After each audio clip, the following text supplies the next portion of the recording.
Welcome to NSCN. I'm Clint Halford. I'm here alongside with Channing Martin, Brandon Hagany. It's a special all-debate episode. And gentlemen, I want to start in the world of baseball. A lot of big contracts being signed. Matt Cain, Joey Votto, Albert Pujols, of course. I want to know, do you think baseball contracts are out of control? Channing, I'm going to start with you. Well, just in general, I think all sports contracts are out of control, all major sports. I mean, we're in a $1 trillion debt with our economy, and we got A-Rod making $300 million in 10 years. But, I mean, Joey Votto, yeah, he's a good ball player. He had two straight 40-plus home run seasons, won the MVP 2 years ago. But, I mean, $225 million for 10 years.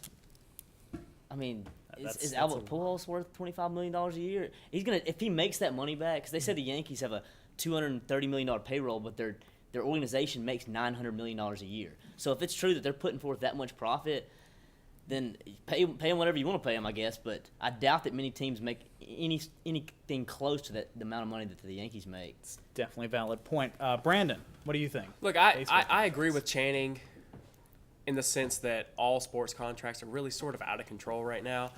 But if anybody deserves that type of money, it's a baseball player. Look, they play 162 games. They're in season from the beginning of April until the end of October. They by far have the longest season of any sport in America. Mm-hmm. So if any athlete is worth that type of money, it's A-Rod worth $30 million. It's Albert Pujols worth $25 million. More so than a Kobe Bryant, who actually makes more than Albert Pujols does. I think he's making 27.5, somewhere around there, million this year. Close to 30. I mean, you're playing at least 5 games a week in baseball, and you're playing 82 games in the NBA is a lot of games. It absolutely is. And 16 in the NFL, you take 10 times more beating on your body in 162 games that you play in baseball, so you got to think about that. But I don't know. I just don't think anybody deserves the amount of money they get. I think that's a valid point. I think you're both right in that it's very prevalent in a lot of sports. You've got guys making. I think baseball is probably the most out of control. But you're right. They play 162 games. They play about 5 games a week normally. You know, football players take a lot of damage. I don't think they probably get paid about as much on a per game basis. But you're seeing only top line guys like Peyton Manning, Tom Brady, and really quarterbacks, maybe cornerbacks making large amounts of money. You don't see that in other sports. Basketball players, top fly guys make a lot of money. But normally you don't see big contracts for these, middle of the road guys. It's just it's strange to me that. And I love sports. It's been my whole life. But to see, you don't see an architect making $20 million a year. You don't see an engineer. You don't see a doctor, a lawyer, a teacher. Mm-hmm. It's just there's so big a gap between $20 million a year and I'm going into a job force where I might make $20,000 a year. I mean, look at the gap. I see where you're coming from there, but when you think about all of the marketing dollars that a player like a Kobe Bryant or an Albert Pujols, the fact that people are going to pay to see that player play the game. I agree. They're generating revenue. So we'll pay them a few $1 million a year. I completely agree with you. They're bringing in money, television, sponsorships, endorsements, the advertisements, but that much money? I mean, they're getting paid the hierarchy of the NBA, the NFL, the NHL, MLB is making a ton of money. Oh, they absolutely are.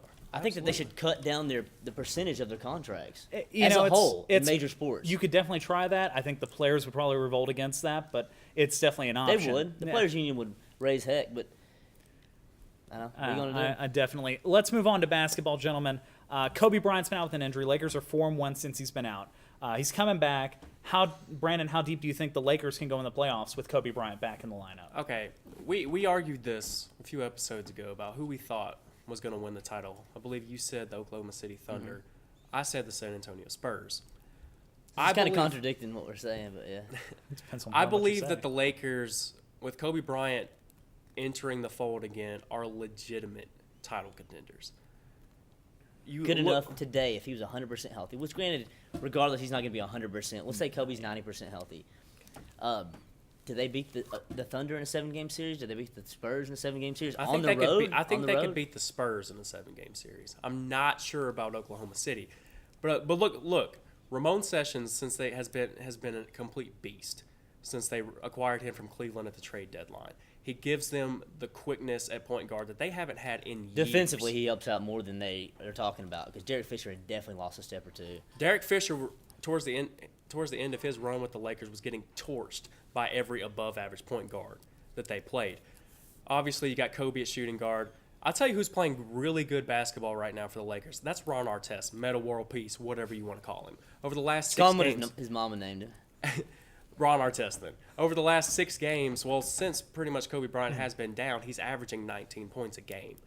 And he's been hitting big shots, open threes. He's always going to get open threes. Mm-hmm. It's whether or not he's actually going to hit them. It is whether or not he's going to hit them, but it's whether or not Kobe Bryant's going to pass him the ball.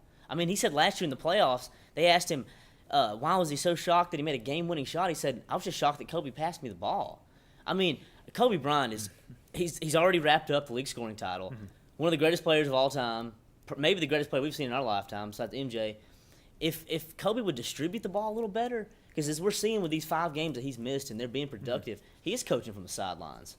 And they're playing very unselfish ball since he's been out. So maybe that transitions into him playing more unselfish basketball. I mean, I know Kobe's got to get his 25 to 35 every game, or Kobe's not going to be happy. Let's be honest. But Kobe knows how to win. Regardless of anything negative I say about Kobe Bryant, he knows how to win. He's a proven winner. And he has gotten a ton of experience and knowledge from Phil Jackson. Mm-hmm. And I just think that if Kobe Bryant comes back healthy, granted, they said that if this injury, if he tweaks it again, if he comes back before the season or into the playoffs, he could miss the entire playoffs. If Kobe Bryant stays healthy, with Bynum, I mean, not a lot of teams in the NBA have a center like Dwight Howard or Andrew Bynum. We talked about it before the show. And then Paul Gasol, 2 7-footers, Sessions, Artest.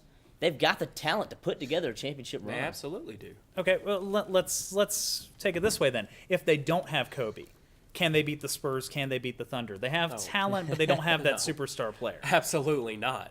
I mean, look, they went into San Antonio last week, and they beat the Spurs on the road.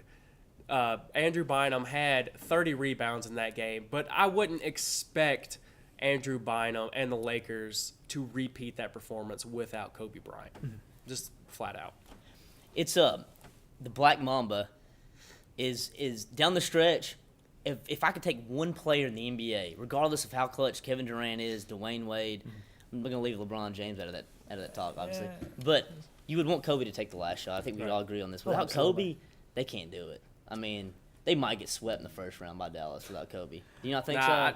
I think without Kobe, I think that they could actually get by Dallas. I don't think Dallas is anywhere close to what they were last season. Without Kobe, though, I mean, you can throw it down to Andrew Bynum 30 times a game and probably win that series. Let's not jump all over Bynum being the greatest thing we've seen since Shaquille O'Neal yet. He is having a good stretch since the All-Star break. He's having a great season. But we're talking about letting him carry the team. He can score within 5 feet in the post, and him and Gasol are soft, though.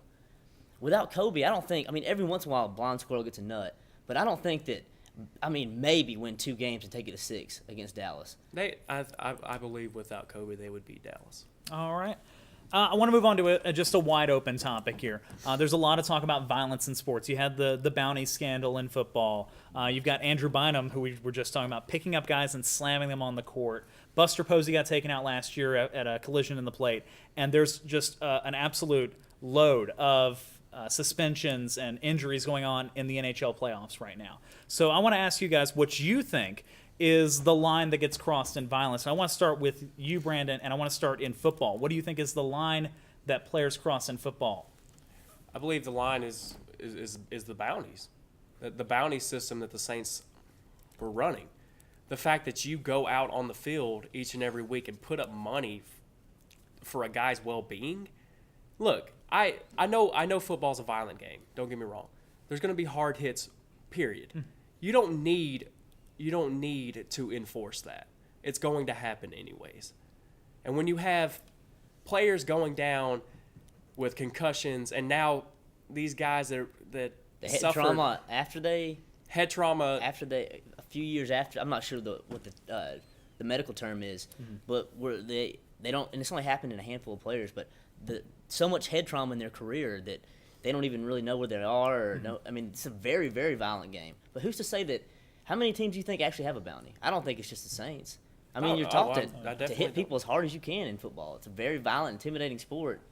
Going for the MCL, the ACL, like Greg Williams was saying against San Francisco, I think that's over the line. What do you think about that speech? I thought it was sickening. I really did. I did too. Look, I mean, there's a difference between getting a man to the ground and making a good play and blatantly trying to injure someone. Talking about the head damage he wants to do to Frank Gore while he's under the pile.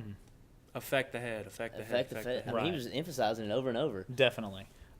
Let's talk about basketball. I'm going to come over to you, Channing, to start. You see a lot of flagrant fouls, guys just making sure a guy doesn't get one basket.